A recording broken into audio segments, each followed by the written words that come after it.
What's up, everybody? It's Ryan Petegrew here with Zenith Home Loans. And Brian Cowdrey with Atlas Real Estate. So Brian and I were talking recently, and a big thing that has come up, and just in general in this market, is because people have a 2% interest rate, they may not want to sell right away, or they're just fearful of selling before buying or getting that process started all in the same time frame. And so there's a lot of things that we have to go through on our end from an advising standpoint. And you asked me, hey, do you have a bridge loan product? Do you have something that allows my client to go buy a new house prior to selling the next one? Yes. Right? Because in times like this, you got to get creative, right? Right. And I think that's the thing. I want to make sure we have all the options on the table and see what makes sense for people. Exactly. Yeah. And so there are a lot of options, whether I provide it or not. There's a handful, right? And you can definitely add into what you think the options are as well, too. But there's a handful of different things. Number one, it's keep the house, right? And either you get a HELOC on your house, so just use that as a down payment for a new one. So you're not giving up that home with an awesome 2%, 2.5% interest rate. There is, hey, you know what? You just have the cash on hand. And then there is another program called a bridge loan. I don't particularly do those, but it's very similar to a HELOC. Right. But the difference is that you know you're selling the house. You're going to plan on selling the house soon. And so that bridge loan just bridges that gap for you in between. So that way you're not having to sell while you're buying. You can make that a very seamless transaction for your family. Right. And then last but not least, we offer a program here where we partner with a company. They'll buy the house that you want in cash. You will sell that property that they're looking to sell. Yeah. And then we finance the purchase back from that company. So those are all the different options. And I think to talk a little bit more about that, what are your opinions on all those different products? I think it's a great overview on all those things. Yeah. I think there's specific situations that work for certain people. Yeah. And it's not this is good for everybody, you know. And so I would love to talk about that a little bit more. Like, when does it make sense to put a HELOC on there? When does it make sense to try a bridge loan? And when, what would that circumstance really look like a good practical example? Because I think that will help people really make a good decision. If that's my situation, that could really work for me. Right. Absolutely. And hopefully the idea would be you'd find out maybe there's an option there for you that you didn't know about. I think obviously the number one goal is knowing that we want to keep real estate for as long as possible. It's always best to see if we can either utilize the HELOC or just keep the house in general. Yes. And obviously you can analyze a lot of that for the clients. Does it make the most financial sense from a cash flow standpoint? Yeah. That's a lot of what we're looking at. 100%. Right? Can we make this cash flow with what we're going to end up doing with this house, whether that's getting a HELOC or not? Right. Hey, exactly. We're going to rent it out at that point. Right. Yep. And if that's great, then that might be the best option. Right. Exactly. Yep. And now a bridge, bridge is, hey, we either just don't want to be landlords. We need to sell this house for whatever reason. And so that allows us to go that route. Now, the thing with a bridge program is it's a little bit different than that cash buyer program. Yeah. The bridge, you're not only having to qualify for a new mortgage, you're having to qualify with the bridge payment, and you're having to qualify with that mortgage that you currently have, right? So it takes a lot of income, right? And so that's the biggest thing that we look at with these clients. Exactly. Can we do that? Do we need to do the cash buyer program? Because the cash buyer program, you sell your house before you actually get a new loan, purchasing it back from that cash buyer who bought it for you. So you don't have that qualification issue, which is nice. I love that because that's a key point right there, right? Yeah. Like you've got to have both. You got to be able to qualify for both payments on the bridge loan, right? The other thing I think is the expense part of it, right? Bridge loans right now can be pretty expensive. For sure. What, probably 1-2% at least, right? Of the loan. Think, yeah. That's why they're bridge loans, because they make all their money just originating the loan for you, Exactly. Yeah. So one scenario I think of in a bridge loan that really works well for people is if I have a lot of equity in my home and I'm downsizing and I'm going to pay cash for my next property. Yep. Right. That would make more sense. So I can get a bridge loan and get the cash now. And because I'm not going to be financing on that second property, that allows me to get into that property with a cash offer. Right. And then you can sell your other one. Exactly. And there's no qualification on that side too. So just a small percentage, even though it's a more expensive option because you're not having any other financing that you're paying on the other end, it's actually small compared to doing something else there. Absolutely. And I think this all stems from the nature of just us wanting to make sure that you're going out and putting your best foot forward when we're making an offer. Totally. Because a lot of clients, what happens is that this is very natural. They don't think they're ready to buy. Yes. And then they find that house and they're like, oh my God, how can we make an offer on it? Right. And it's like, we can probably figure out a way to make an offer. We're always gonna do everything we can. Right. That's right. And a lot of the times that involves you making a contingent offer. Right. So contingent on the sale of your house. And I can tell you 9 times out of 10, unless that house has just been on the market for a while, we're probably not going to get that offer accepted. That's right. Right. And so it's like, how do we make you stand out, not being contingent? Exactly. And that's the biggest thing in this market right yeah, now. 100%. And even, we're still in a seller's market, right? Yeah. At this point, it's not as crazy as it was before. It's better. Yeah. But why not always put yourself in the best position possible? So let's get ahead of it and figure that out so that then you just go for it and you're good. So there's one last thing that's all tied to that too. And we talked about this, and this was even kind of something that opened your eyes a little bit, is maybe we don't need to do any of those products, and you can just put down, let's say 5%. Let's say you have 5% right now in your emergency savings or investment account that you're comfortable putting down on a house.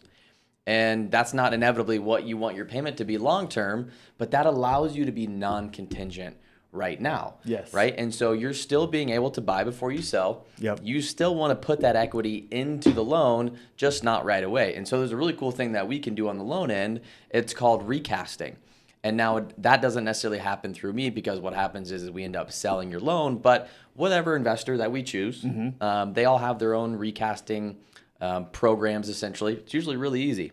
You're just essentially, what that means is you're taking that net proceeds, or however much you're wanting to essentially get your loan down, and you will recast the mortgage with that new investor.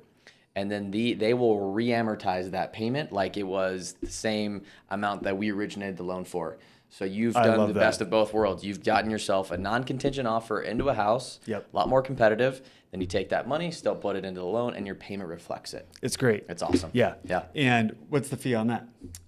It's really actually pretty cheap. It's, Yeah. I mean, most investors will charge $250, $500 It's nothing to go through that process. Yeah. The one thing that we have to make sure of is that you don't just apply all that money and then tell them, hey, I want to go ahead and recast my payment. Right. You have to go through a process with them to make that happen. Yes. Or they just think that you did a principal sum reduction and now your payment's the same, but your loan amount's much lower. Right. So you got to do it the right way. Right, exactly. For sure. We'll set you up and walk through that piece of it. Yeah, exactly. Absolutely. Yeah. Well, I think what's really great about that is if you have someone, maybe they have really good income, right? Yeah.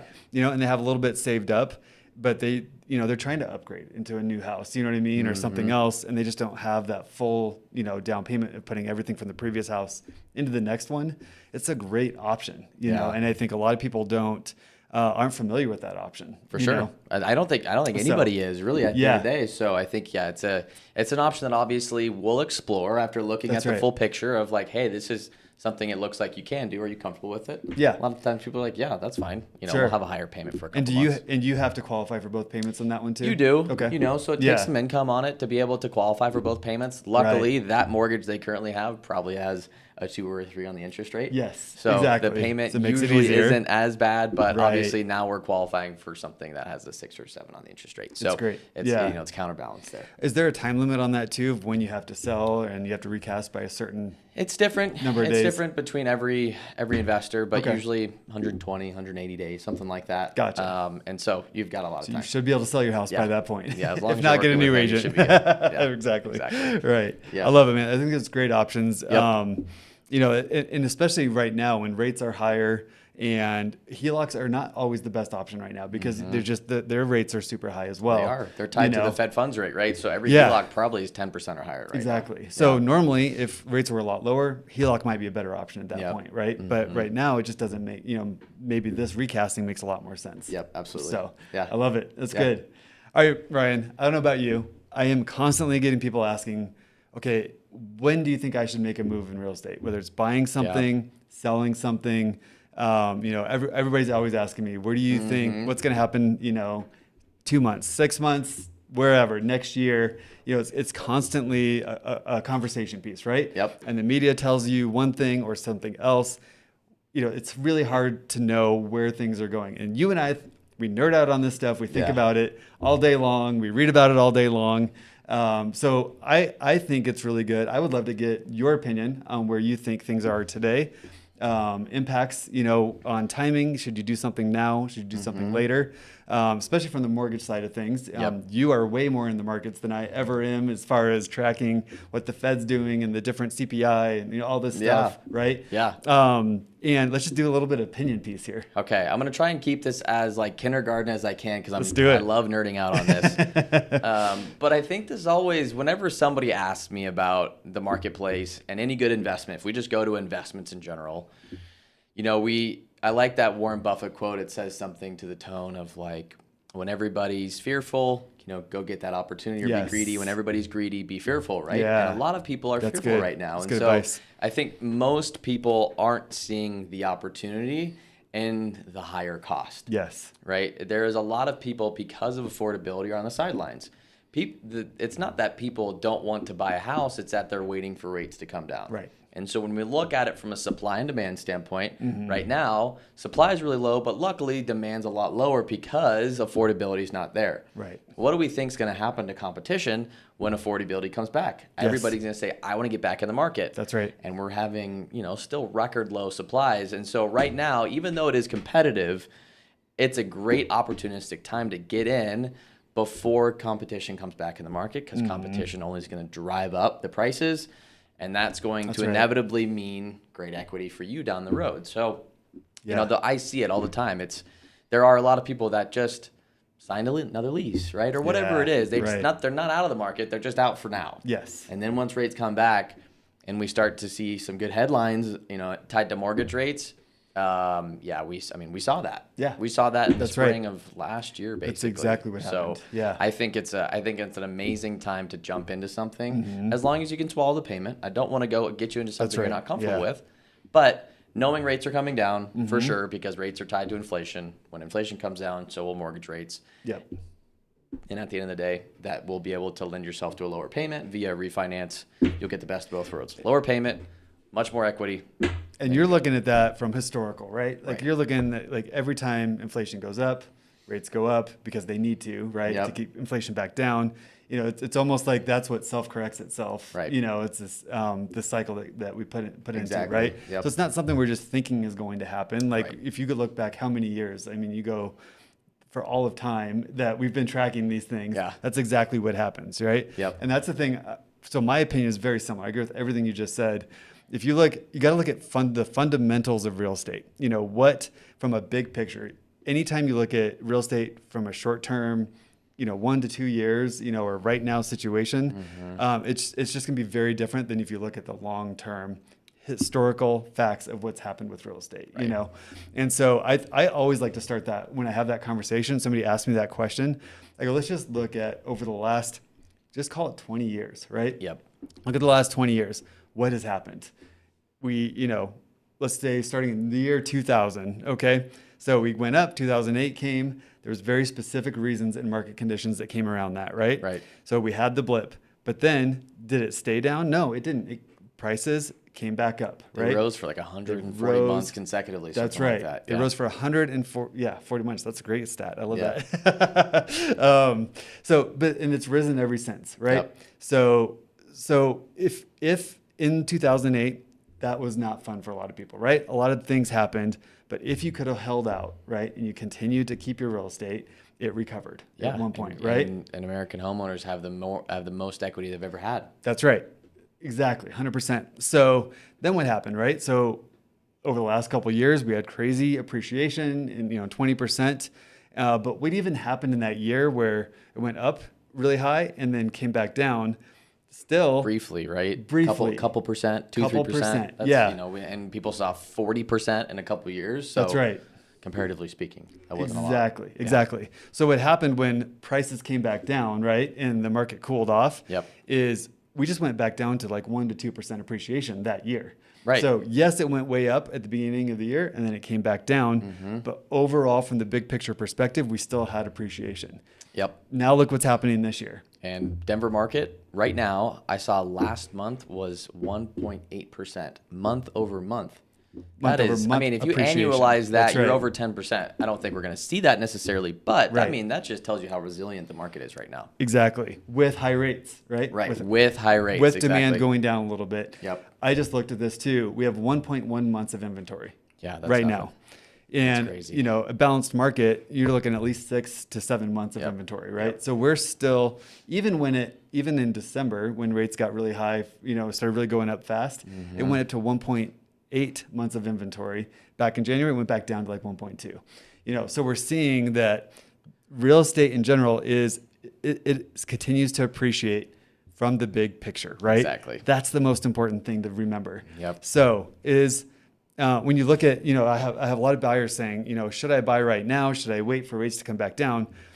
Time is never on your side in real estate, right? No, it's not, unless you get into it right now. And I think if you look at it, like why is that the case? Why does real estate always go up over time? You go back to basic fundamentals of supply and demand and economics, right? Mm-hmm. There's only so much land in the world, right? It's a finite, unless you're in Dubai, they're making some land, but that's really expensive too, right? But there's only so much land, right? Yep. We're not creating more land. There's not more being made on the constant. So there's only so much we have. So as that gets used up, it has to increase in value over time. There's just the basic laws of that, right? Yep. And so you think about it from that perspective. And then you also look at, just look over the last 20 years again, we've recovered from 2008. We're recovering from the dip that happened, coming off the really hot market, and now it's continuing to still increase. So why, if you could buy right now, if you had the down payment and you could qualify for the loan, why wouldn't you buy right now? That's my question.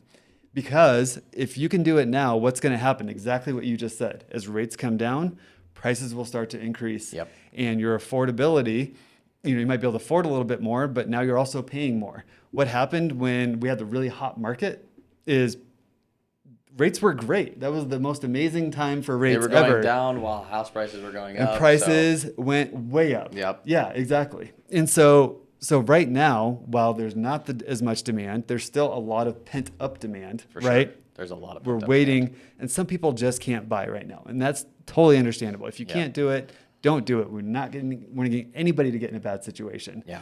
But I'm doing this. Like I'm recognizing that right now, if I can make a move in real estate, this is a great time, because as soon as I can lock in the prices before they start going up and when rates go down, and I don't have as much competition, so I can offer less, knowing I don't have anybody else I'm competing against. Yep. Right. So I've got that going for me, and if I can make the payments work now, as soon as rates, gonna be able to make the payments work, later on for sure. Yeah. Then rates are going to go down. Then what's going to happen? These properties are going to appreciate, and the value that I got them at, they're going to start going up. Yep. And I'm going to refinance, and I don't have any competition when I refinance either. Yeah, that's for sure. Right. So you got to think about, like, from the big picture perspective.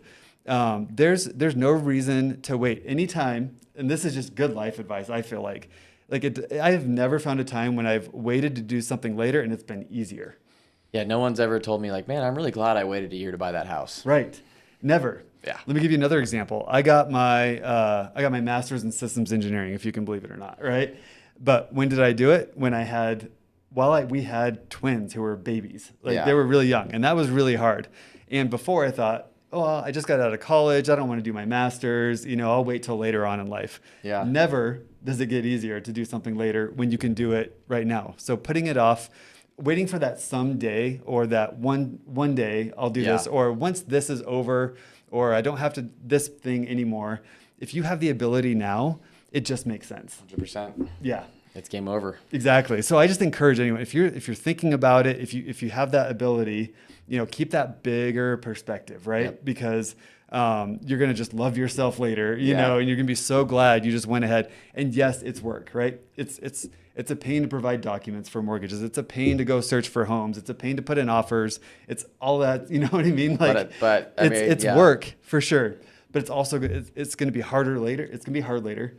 It's going to be hard now. So which hard are you going to choose? Exactly. Are you going to choose the hard today that's going to get you more benefit later, or are you going to put it off and have the regret later. And now you're getting into it and you're already, you know, however many years or months behind. Yep. I couldn't agree more. I mean, at the end of the day, as long as you if you can get into the game now, you'll show that much more success later on. Exactly. Yep.